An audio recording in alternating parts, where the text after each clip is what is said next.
You're listening to Wake Up with Patti Katter, where we're overcoming trials with triumphs. Now, here's your host, Patti Katter. Welcome back, everybody. Today I have Thom Shea on the show with me. Thom is a Navy SEAL veteran. Thom, welcome. Hey, thank you. Thanks for having me. Yeah, you're welcome. Let's hop on in and go ahead and tell our listeners a little bit about where you are from, where you grew up.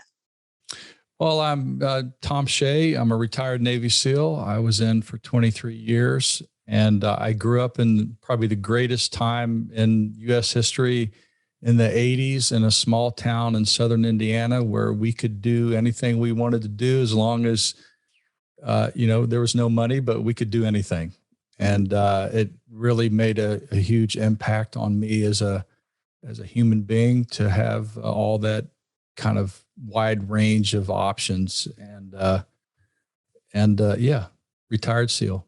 Mm-hmm. So let's get into your childhood a little bit because I think it's interesting. I was also an 80s kid and things have changed a lot, haven't they? I think so, yeah. Yeah. So when you were little, did you want to join the military or what were your plans when you were small? Well, again, growing up in a small town, literally it was small, about a mile long. It was a farming community and hunting and outdoor community and had a beautiful river through it. I did kind of grow up militarily. My dad was a West Point grad and now my daughter is a West Point grad. And I grew up with a lot of military background, and my next door neighbor had been a SEAL. And so from the youngest age that I can recall, being a soldier and serving was, at least at that young age, I thought it was going to be a good idea. And looking back at it, I may have rethought it, but I did. I was very athletic and outdoorsy, and I grew up with, it may be not the right thing to say now, but it's okay. I grew up with guns and knives and hunted from the time I was probably 7. And it was like the sky was the limit and there were no barriers except my ability to do something or not do something. Mm-hmm. Yeah, I grew up similarly. I don't remember any of my friends' homes not having a gun, including ours. So it was just a way of life back then, and Absolutely still for a lot of people. So tell us, were you in high school? Were you kind of still wanting to join the military? I mean, was it something that you just were going to do, or did you have other plans? And how did you join the military? Well, that can be a really long story to answer. I was a football and track, I thought I was good at it. And I was recruited from probably sophomore year to play at Tennessee in football. And I turned it down to go to West Point. And I only stayed at West Point for 3 years, which I think is a funnier conversation. I ended up failing out after my 3rd year in English. And the only thing somebody that fails out of college can do from a child's point of view is go into the SEAL teams. So I immediately signed up for the SEAL program within a year of flunking out of West Point. And then later in retirement, wrote a book about my experiences. And I proved that even, people who fail can do well. Absolutely. Tell us a little bit about that book. Well, the first book was long career, and one of my final abilities to go on deployment. With rank, you go on less deployments. So I was enlisted, and when I was a chief of a platoon, I was gracefully allowed to go over to Afghanistan with my guys. And before going, my wife Stacy had asked me to write down lessons to the kids in case I died, and with no intent to be published. And so that 2009 deployment became a series of lessons that I wanted my kids to learn. And but then I returned. And so it sat on the shelf and a series of emails and written in crayon and blood and dirt. And before retiring, Stacy said, "Why don't you put that into a manuscript?" Which I thought the process of writing was more difficult than combat for me. I'm sure there's people that are more intelligent, but it allowed me to express some things I wanted my kids to learn. And for some reason, it struck a chord. In retirement in 2014, she got it published without my kind of approval, which is what happens when you marry a strong woman. You think you're in charge, but you're really not. And so the book, I wrote a book called Spartan Woman, because one of the greatest lessons that you can pass on to your kids is that strong women make strong men. And but the publisher changed it to a title called Unbreakable, a Navy SEAL's Way of Life. And we launched it on Memorial Day, and much to my dismay. And so it hit New York Times bestseller, not because we knew what we were doing, but I think all parents want to pass on to their kids something. And there are a lot of great leadership and team lessons that you can codify in the book. And then it propelled my business career into mentoring leaders and building teams and investing in companies. Yeah, it sounds like you really have the theme of leaving that legacy for your kids, for those who are here after you're gone, which is really incredible. So when you were deployed, I'm assuming, how many times were you deployed? Oh boy, 6 times during a 23-year career. Wow. And so what years were you in the military altogether? I left in 2014. I had come in 89. So wow, hot minute there. Yeah, it felt like forever as well. Yeah. What were some of the high points in your military career, would you say? Well, I think a lot of high points. If you don't have a high point every year in your life, whether you're in the military or in business or even in school, it's hard to continue. So each year had tons of high points. One of the greatest things that I've ever experienced is finally making it through SEAL training. And it took me, I was the only one that was allowed 5 different times to try. So I was in 5 different hell weeks, which is, I don't recommend that to anybody. I don't think it did damage. You'd have to ask Stacy if it did any permanent damage to me. But the constant failing and having to rebuild, and then finally getting to Everest, so to speak, was a great high point.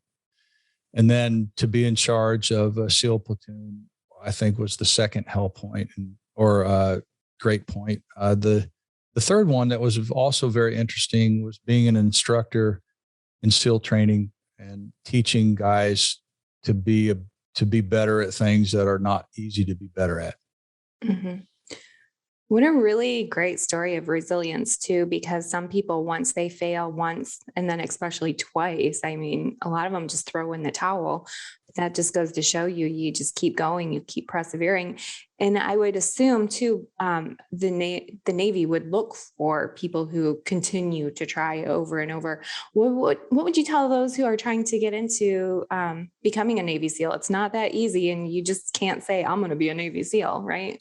Oh man. So from, I think 1939 until now, the attrition rate has not changed. The numbers of people changes because you put a lot of people in the class, you still get a certain number through or percentage through. But everybody wants to, at a distance, do great things. Like not everybody wants to climb Everest, but the people that want to climb Everest think about it, but don't commit fully. So, and then in being an instructor, you see what it really takes. There's a way to tell people how to do this. And the best way to articulate, if you want to do something that's very difficult, is commit before you understand it. Like go full in, burn bridges. There's no other alternative. It doesn't matter if your parents don't care for you anymore. It doesn't matter if your girlfriend, wife says, hey, it's not the right idea. Don't listen to anybody. And especially once you're committed, don't listen to yourself anymore. Like your body won't want to do it. Your mindset will fracture. You just got to keep one foot in front of the other until, it's terrible to say it this way, until you die or make it through. Because that's the greatest advantage I think the SEAL teams offer over anybody else is the people who make it through. When they get committed to something, it's going to happen. And the only way to do that is commit before you even understand the process to it. Because if you look at what it takes to get through, I look at it and go, there's no way I would quit looking at it, how ominous it is. Because everything breaks you. It fractures your brain, fractures your body doesn't feel good. You're sick. Everything goes bad. There's a big divorce rate in the teams because the SEALs are more committed to the team than they are the family. And there's 1,000 reasons to quit and only one reason to stay, because you made the promise to be there. And so make that promise if you want to do it. Mm-hmm. Yeah. And I notice military community is really tight knit, but especially the Navy SEALs that I know. Actually, before I decided I wanted you on my show, I started checking around about you to see, have you heard of Thom? Do you know Thom? And everybody had really great words about you. So yeah, that was wonderful. And I've noticed that within the community as a whole, they just, you all vouch for each other and you have each other's back no matter what. And I think that's incredible. What. Even if you like somebody or not, you're a teammate. So you support them until, the end happens. Mm-hmm. It's true. Imagine if you had that in relationships and business, 100% commitment, but you got to earn that every day. And it's a great place to grow up as a man or as a human being. To be around committed people is very transformative. Mm-hmm. And so what is one of the hardest times you would say that you've had in your life, either professionally or personally? In 2009, I ended up writing the book Unbreakable. Leading men during combat is the greatest and most difficult experience you can ever have. Meaning I didn't lead women, so I wouldn't have that comparative analysis. I would assume it's the same. During a 6-month deployment from April to October, I had 22 guys with me, and we were attached to a task unit, which is probably a cumulative of around 58 people. And one of the missions, we got overrun. So we thought we had the advantage. It's late in the day. And when I say late in the day, meaning it's 120 degrees all day long and you're tired and you're running out of water and your willpower gets fractured and you're like, man, I don't want to do this anymore. And what happened was the enemy kind of they shrank the circle onto us and they hit us with a very demonstrative barrage of bullets and RPGs. And we got overwhelmed, and I was blown up into a room, and I'm laying on the ground. And I admit it now that I kind of gave up. I'm laying there thinking that I had been knocked out, thought that I'd been hit because everything hurt, and I had given up. And the rallying myself, because I knew I had the responsibility of everybody else, excuse me, and I had to fight my way back home. Was a big experience. And that was very transformative to me because you can actually teach people to rally because nothing's easy and nobody learns to rally. So I rallied and I just started doing simple things. I can pick up my gun and fight till I'm dead. So I started processing that next few steps.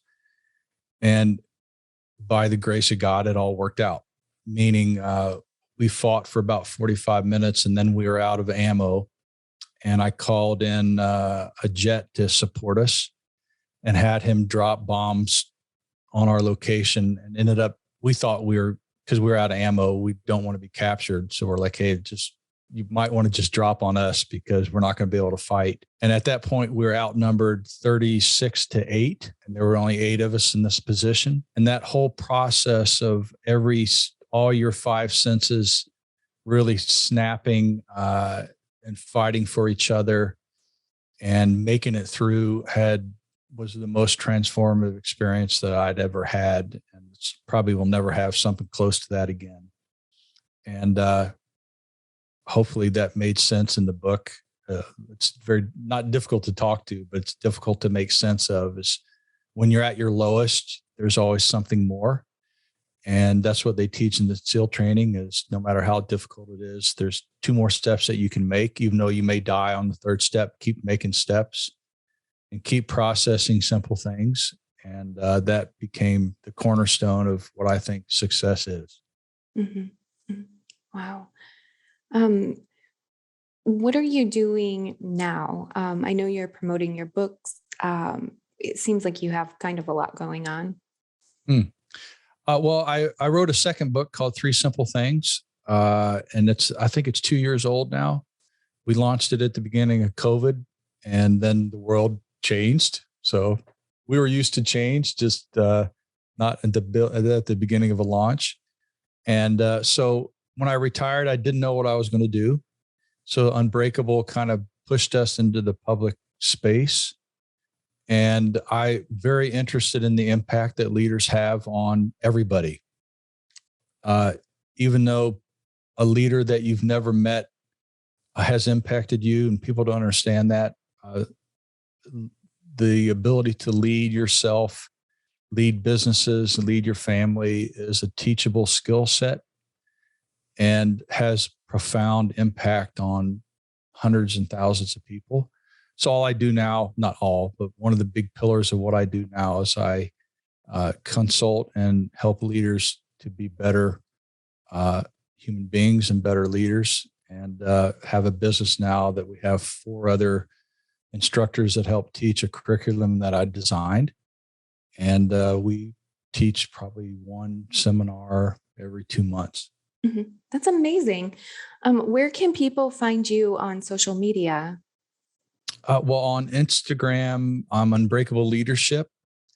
On, I think, Facebook, it's Unbreakable Leadership as well.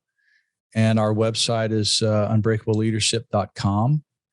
And I would say that we're really responsive. All the instructors are really interested in developing and mentoring other people. So we answer rather quickly. Mm-hmm. So people can hire you to speak.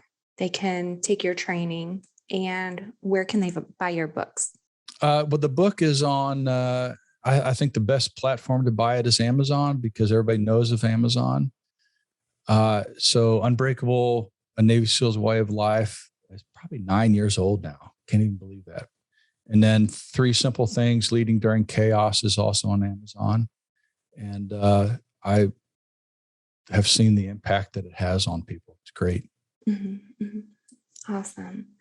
Awesome. Well, Thom, is there anything else that you'd like to add before we wrap up today?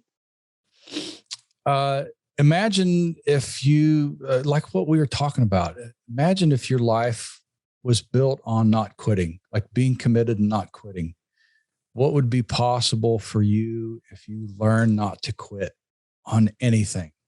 Like if you made a commitment that you actually did that until it happened. That's a transformative conversation that everybody can learn and everybody can apply in most areas of life.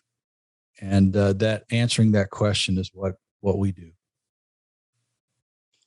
I'm going to post that in my group too. I'm going to ask everybody, what's that one thing that if you didn't give up, what would you do? Right. Wonderful. That's a beautiful way to look at it. Mm-hmm. Absolutely. Oh my goodness. Thom, thank you so much. You're such an inspiration. And I love that you're still helping people. I find it amazing that most of our military, they're either ETS or they retire and then they jump into doing something else to continue to help others. And I think that's really an amazing outlook. Thom, again, what is your website one more time? Unbreakableleadership.com. All right. And those of you watching, you're going to see it on your screen. Those listening, you're going to find all the links to Thom's social media and website in the notes. Thom, thank you very much for being on the show. I do appreciate you. And I encourage everybody to head over to Amazon, pick up Thom's books. I think that it's really important to continue to educate yourself on different important matters. And I really believe that Thom's book's going to help you out. So thank you, Thom, for being on the show. And thank you, everybody, for tuning in. Thank you. Thank you for listening. please head over to pattikatter.com for the latest updates on Patti, her talk show, and what she's up to. You can also find her on Amazon TV and Roku, and on Facebook, Instagram, and Twitter at Patti Katter. Until next time.